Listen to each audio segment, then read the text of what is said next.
آپ سن رہے ہیں کتاب کہانی۔ آج ہم آپ کے لیے ایک دلچسپ سفر کا آغاز کر رہے ہیں۔ ہماری یہ ویڈیو آپ کو ایسی جگہ کی معلومات فراہم کرے گی جو بہت حیرت انگیز اور انوکھی ہے۔ تو چلیے تیار ہو جائیے۔ جب بھی کینیڈا کا ذکر آتا ہے تو اکثر لوگوں کے ذہن میں برف، ہاکی اور بہت ہی خوش اخلاق لوگوں کی تصویر آتی ہے، لیکن یہ کہانی کا صرف ایک چھوٹا سا حصہ ہے۔ کینیڈا کی اصل پہچان اس کے جغرافیے، اس کی تاریخ اور ان لوگوں میں ہے جنہوں نے اسے بنایا ہے۔ تو آئیے عام باتوں سے آگے بڑھ کر کینیڈا کی اصل حقیقت کو سمجھتے ہیں۔ سب سے پہلے تو ذرا اس ملک کے سائز پر غور کریں۔ تقریباً 1 کروڑ مربع کلومیٹر۔ یہ اتنا بڑا ہے کہ رقبے کے لحاظ سے دنیا میں دوسرے نمبر پر آتا ہے۔ اس بے پناہ وسعت کو سمجھے بغیر کینیڈا کو سمجھنا ناممکن ہے۔ اور بات صرف زمین تک محدود نہیں ہے۔ کینیڈا کے پاس دنیا کی سب سے لمبی، جی ہاں، سب سے لمبی ساحلی پٹی ہے، 2,43,000 کلومیٹر سے بھی زیادہ۔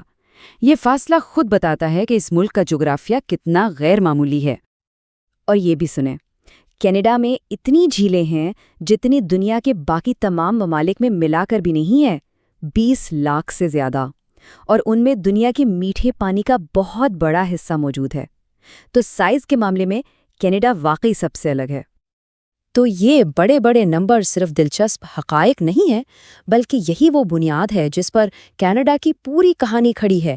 یہ وسیع، خوبصورت لیکن ساتھ ہی ساتھ بہت مشکل جغرافیہ ہی وہ سٹیج ہے جس پر کینیڈا کی تقدیر لکھی گئی۔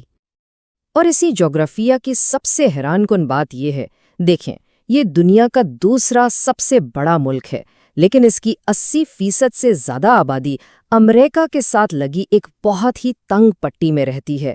یعنی ملک کا زیادہ تر حصہ تقریباً غیر آباد ہے، صرف قدرت کے حوالے ہے۔ تو سوال یہ پیدا ہوتا ہے کہ اتنی بڑی اور زیادہ تر خالی سرزمین پر ایک قوم بنی کیسے؟ اس کی جڑیں 3 اہم گروہوں میں ہیں جنہوں نے مل کر اس کی آج کی پیچیدہ شناخت کو شکل دی۔ دیکھیں، سب سے پہلے تو یہاں کے اصل باشندے تھے انڈیجنس پیپلز، جو ہزاروں سالوں سے یہاں آباد تھے۔ پھر آئے فرانسیسی، جنہوں نے یہاں نیو فرانس کی بنیاد ڈالی، اور آخر میں آئے برطانوی، جنہوں نے ایک جنگ جیت کر یہاں کا کنٹرول سنبھال لیا۔ ان تینوں کے آپسی تعلقات، کبھی تجارت تو کبھی جنگ، نے ہی آج کے کینیڈا کی 2 لسانی اور دوہری قانونی شناخت کی بنیاد رکھی۔ اور یہاں کہانی میں ایک بہت بڑا موڑ آیا۔ 1774 میں برطانوی حکومت نے کیوبیک ایکٹ پاس کیا۔ یہ ایک زبردست فیصلہ تھا جس کے تحت فرانسیسی کینیڈینز کو اپنی زبان، اپنا مذہب اور اپنے قانون رکھنے کی اجازت مل گئی۔ اسی ایک قدم نے کینیڈا کا راستہ امریکہ سے بالکل الگ کر دیا اور اس کی دوہری ثقافتی شناخت کو ہمیشہ کے لیے پکا کر دیا۔ کینیڈا کی آزادی کی کہانی بھی دنیا کے زیادہ تر ممالک سے بہت مختلف ہے۔ یہاں کوئی خونی انقلاب نہیں آیا، بلکہ یہ ایک بہت لمبا، پرامن اور سوچا سمجھا سفر تھا جو 1 صدی سے بھی زیادہ عرصے پر پھیلا ہوا ہے۔ اس سفر کے 3 اہم سنگ میل ہیں۔ 1867 میں کنفیڈریشن کے ذریعے ملک کی بنیاد رکھی گئی۔ پھر 1931 میں ایک قانون کے ذریعے اسے کافی حد تک خود مختاری ملی، اور آخرکار 1982 میں آئین کو پوری طرح کینیڈا منتقل کر کے برطانوی پارلیمنٹ سے آخری قانونی ناطہ بھی توڑ دیا گیا۔ یہ ایک بہت ہی ٹھہراؤ والا اور مکمل طور پر پرامن عمل تھا۔ اچھا، تو یہ تو تھی تاریخ۔ اب ذرا آج کے کینیڈا کی بات کرتے ہیں۔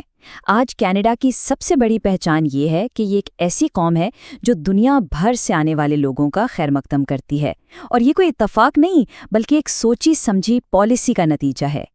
یہ تاریخ کا ایک بہت اہم لمحہ تھا۔ 1971 میں کینیڈا نے باضابطہ طور پر ملٹی کلچرلزم یعنی کثیر الثقافتیت کو اپنی سرکاری پالیسی قرار دیا۔ اس کا مطلب یہ تھا کہ یہاں کے تنوع کو صرف برداشت نہیں کیا جائے گا، بلکہ اسے ملک کی ایک بنیادی قدر کے طور پر منایا اور فروغ دیا جائے گا۔ اور اس پالیسی کا نتیجہ آج کی کینیڈین آبادی میں صاف نظر آتا ہے۔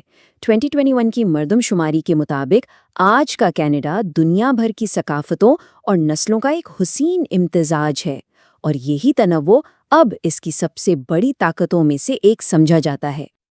اور اگر کوئی یہ سوچے کہ امیگریشن کوئی نئی چیز ہے تو یہ چارٹ بہت دلچسپ ہے۔ 100 سال پہلے